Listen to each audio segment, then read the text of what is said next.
Hello, hi everybody, and welcome to part 2 of The Legend of the Mystical Ninja, and that's not Goemon. So in my initial playthrough of Mystical Ninja back in 2009, it was a single-player playthrough, and this one is also a single-player playthrough, but I didn't show off the second character, I didn't show off player 2, I didn't show off Ebsiumaru. So I actually wanted to do the entire second level as Ebsiumaru, just so you could see his animations, just so you could see his weapons and all that, because that's something I didn't do in the initial playthrough. Now, something I could have done was a co-op playthrough with a friend of mine, but you know, we got a pandemic going on. That's just not an option. Bad timing on my part, and I didn't want to wait any longer for this Let's Play, because God knows there's always a dry spell with my channel every now and then, thanks to the Final Fantasy videos and stuff. So, I just want to keep this train moving. So, if you're asking how this is possible, if you just start the game with the second controller, like, if you plug in the controller to the second input, you can go to one-player mode on the title screen, and you'll be Ebsiumaru when you boot up the game. So, like, if you just want to play the game as Ebsiumaru and you're not really interested in co-op or two-player stuff, a lot of games were like this. All you have to do is take the controller out of the player 1 port and put it into the player 2 port, and you're Ebsiumaru, and booyah, that's how you can play as him for the entire game, and you never have to be the lead character, you never have to be Goemon, so how about that? Functionally, these two characters are exactly the same. There are no benefits or advantages or disadvantages to playing either of the characters. I'm going to buy a straw coat and a straw hat because that will boost my defense. It allows me to take a few hits without draining my health bar. So I have armor. Armor is good. Armor is very good. But there's no real pros and cons to playing these two characters. Because it's a co-op game, because it's meant to be played together with a friend, they're basically functionally the same exact character, you know? They still throw their money at people, they still jump at the same speed, they still use a small weapon, a longer weapon, and then a really long weapon. Because Ebsiumaru starts off with a pan flute, he gets a bigger flute, and then eventually he gets a party whistle once he gets his second fortune cat. So yeah. If you come across a golden statue of a cat, be sure to take it. You'll get plenty of life energy, but it will only be effective in that zone. Yes, there are golden fortune cats, as that man mentions, and it increases your health bar, but only for this stage. And they only appear in very hidden locations. You're not going to be seeing them out in the open, so, Ooh, the Judo Guy. Okay, so something I didn't mention about the POW moves. I have like 4 POW moves. I've collected a whole bunch of scrolls, right? However, I cannot use those abilities until I visit the judo shop and I train hard and do a lot of push-ups for this guy. This is how you get your special moves. Like, and this is why for the longest time I wasn't really sure how the scrolls worked, because you kept picking them up and you kept seeing your POW icon increase, but you couldn't actually do anything with it until you visited a specific shop in the town. So by doing push-ups with the Judo Man, I can now do some of my special abilities. I can now ride a cow. Which is unfortunately something I forgot to show off. There's only one action stage with Shikoku Island, and the action stage isn't really a stage at all. It's just a boss fight with the Lantern Man. So there wasn't really much to show off if I did get my special abilities. And it just completely slipped my mind, and I apologize. But yeah, I gain access to ride an animal. I'll show that off in a future level with Goemon and his tiger, don't you worry. Okay, this is feudal Japan. This is Edo, but there are TVs and planes and all kinds of stuff that definitely weren't around back then.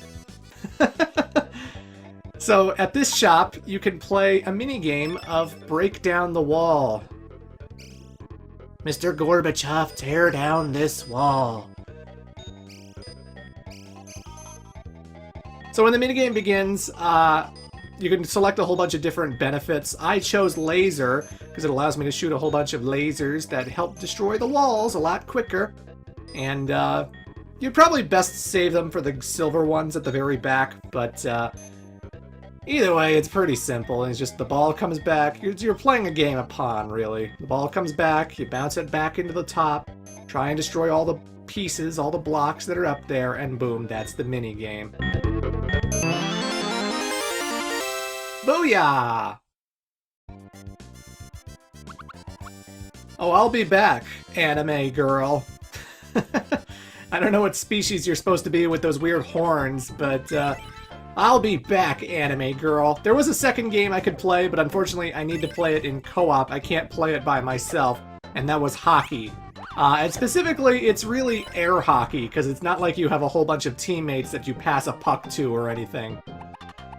You control the paddle, your friend controls the other paddle, and you're just trying to push this ball into each other's net. So it's air hockey, but virtually in a video game. You know. But like I said, the Bisou Maru is exactly the same as Goemon. He throws his money, he has long-range weapons with the fortune cat, so nothing's super crazy here. And watch this tree right here. There's an object right to the side of the tree, booyah, and it's worth $100. There's a lot of hidden $100 just hanging around, you know? There's lots of hidden secrets in general, In fact, this very street I'm on has a hidden secret. The Lantern Man has a weak point. He's surrounded by lanterns. If the lanterns are destroyed, he becomes weak. How do you know that? How do you know that, sir? I would assume nobody's killed the Lantern Man before, since he's alive.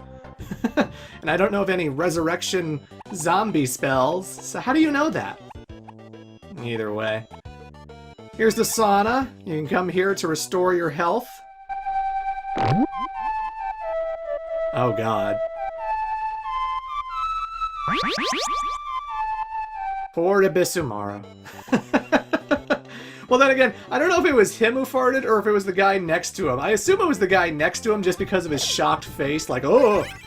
But then again, maybe the shocked face is like, oh boy, I can't believe I did that. The fart cloud was like in between the two guys, so it could have been either or, really. It could have been either or. I don't know who farted. But I feel like it must have been Ebsiumaru, if only because I've never seen that cutscene happen with Goemon. I've done the sauna many times as a kid, and when I decided to do it with Ebsiumaru, finally there's a fart animation, whereas with the other character, Goemon, nothing usually happens, so I don't know. I just picked up a golden cat. It was so quick you might not have noticed, but my health bar did grow a little bit. It did extend a little bit. And I destroyed a wall in order to go to that hidden area. A lot of people wouldn't know that that area was there.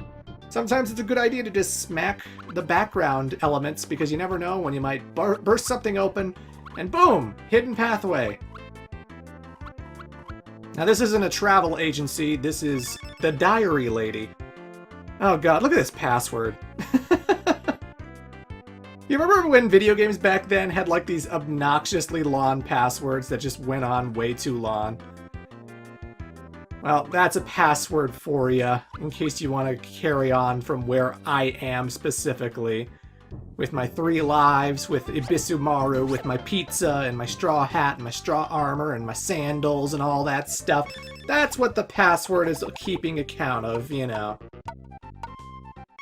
Okay, so I was terrible at Goblin, but now I'm going to do Paint. And Paint is pretty darn fun, because it feels like the light cycle game from Tron. Like, I have to paint across this entire white canvas, right? And the more paint on the canvas, the more money I get. However, if I run into the borders, I die. If I run into the paint that I've already laid down, I die.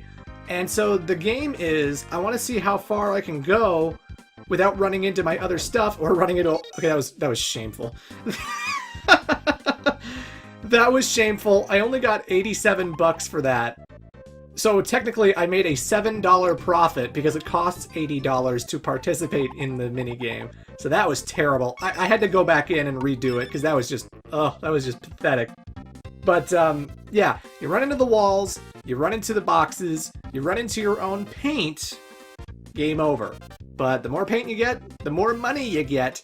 And I actually found this is a good way to make money, especially with the Ryukyu level coming up much later in the playthrough. But, yeah, again, it's Tron light cycles.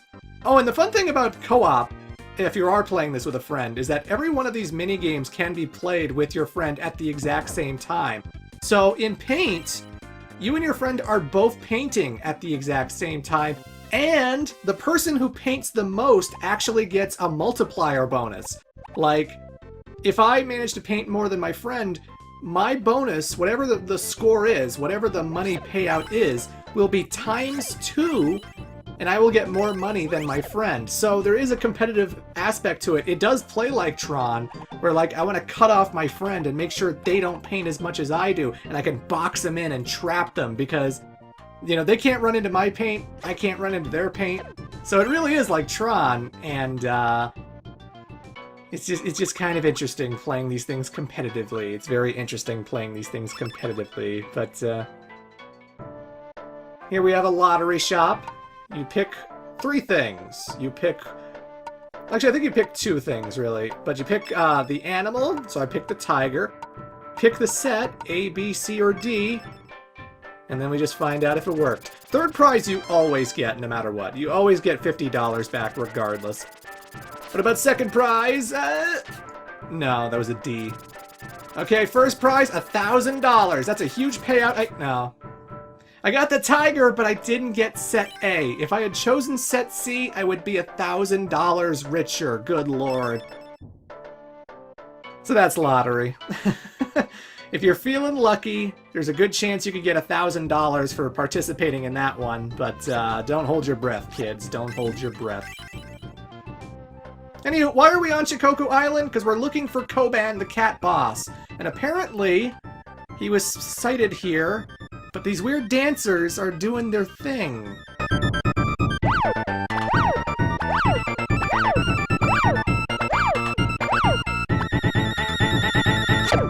Alright, dance time's over. These guys don't even attack me. They're just dancing and having fun. But I don't care. I don't care. They're weird, and they're freaky, and running into them gives me contact damage, so they're obviously bad people. Obviously. But here's our Tanuki with his, Are those balls? I feel like those are balls. I'm pretty sure I'm looking at Tanuki testicles right now. You know, the sprite work is it's hard to discern. It's hard to discern, but this is absolutely a Tanuki. And often in media, Tanukis are depicted with big balls, so I don't know. I don't know. Ha ha ha! You must be Koban Cat's partner! Come on! I'm ready for you! Let's fight it out right now! Alright, buddy. Jesus! So yeah, you get close to the Lantern Man, and a whole bunch of lanterns fall on top of his head, and it's like the NPC guy told us. We have to destroy the lanterns first, before we can actually defeat Lantern Man himself. And it's very weird where you can only attack the white lanterns first, and then you can attack the red lanterns, and then you can actually attack Lantern Man himself. I don't know how that works, but, you know, it's a video game. I'm not going to question it. Here you can find hearts to replenish your health, and a fortune cat to upgrade your weapon. And here's me showing off that you can use your money to attack things from a distance, but obviously it drains your money, and I need that to buy things. But, I actually like Ebsiumaru's ranged weapon better, because it actually looks like throwing stars. It actually looks like something a ninja would use. Whereas Goemon clearly uses money when he does it. And you would think the joke character, Bisou Maru, just because he's the guy who's obsessed with food and he dresses in all these, like, feminine clothing and stuff, you'd think he would be the one who throws money, and it would be the other way around, that Goemon would throw the throwing stars, but apparently not. Apparently not. But yeah, that was a Lantern Man. Thanks for helping me out of there. I'm Koban Cat. I've been waiting for you. We're a band of ninja cats. Protecting Edo is our responsibility. We're on a top-secret mission. The precious Princess Yuki, the one and only daughter of the ruler of Edo, has been kidnapped. We've searched all over Japan, and now we think we know where she is. It seems she's been taken by a mysterious group of masked men. These masked men have special weapons that cripple our ability to change forms. It's these special weapons of theirs that have caused us so much trouble. But we've learned something. The horrible Otafu army of Awaji Island have been known to kidnap women. They must have taken Princess Yuki. She has to be there. Please, we beg of you, save Princess Yuki. Okay, whatever. We got nothing better to do. And that's the plot setup for The Legend of the Mystical Ninja. We spend the whole entire game searching for Princess Yuki. And, hopefully it doesn't take too long to find her, Goemon and Ebsiumaru encountered the Hyotoko army and did away with them. Now they must go to Awaji Island to take care of the Otafu army, wicked kidnappers of helpless people. So yeah, that's Bisou The rest of the playthrough is just going to be with Goemon again. I just wanted to show him off with this particular run so you could see his animations and stuff. And, yeah. Coming up next part, we're going into minigame heaven as we visit the amusement park. Till then.